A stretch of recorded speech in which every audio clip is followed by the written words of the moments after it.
नमस्कार, मी पंकजा गोपीनाथ मुंडे, आपल्या सर्वांचे लाडके लोकनेते, आपला लाडका नेता आणि माझे पिता यांची जयंती आहे 12 डिसेंबर रोजी. दरवर्षी गेले दशकभर आपण खूप भव्य कार्यक्रम केले, पण मागच्या वर्षीपासून मी सांगितलं की ज्यांनी त्यांनी आपापल्या गावामध्ये मुंडे साहेबांच्या स्मरणामध्ये मुंडे साहेबांना शोभेल असा कार्यक्रम घ्यावा आणि लोकांनी त्याच्यावर अवलंब केला आणि अगदी गावोगावी मुंडे साहेबांची जयंती मोठ्या जल्लोषामध्ये साजरी झाली.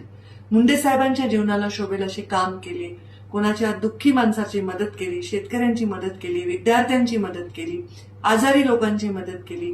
अशा प्रकारचे कामं करून मुंडे साहेबांसाठी त्यांच्या जाण्यानंतर देखील आपण आपलं प्रेम दाखवलं. याही 12 डिसेंबरला जिथे आपण आहात तिथून जरी मुंडे साहेबांना हवा असणारा एखादा विचार सोबत घेऊन आपण कार्यक्रम केला तर तीच खरी मुंडे साहेबांना श्रद्धांजली असेल. मी नागपूर अधिवेशनात आहे, तरीही मी 11 तारखेला परळी वैजनाथ येथे जाणार आहे आणि 12 तारखेला सकाळी 11 वाजता मी स्वतः गोपीनाथ गडावर असणार आहे. जे लोक तिथे येतील त्यांना तिथेच भेटू.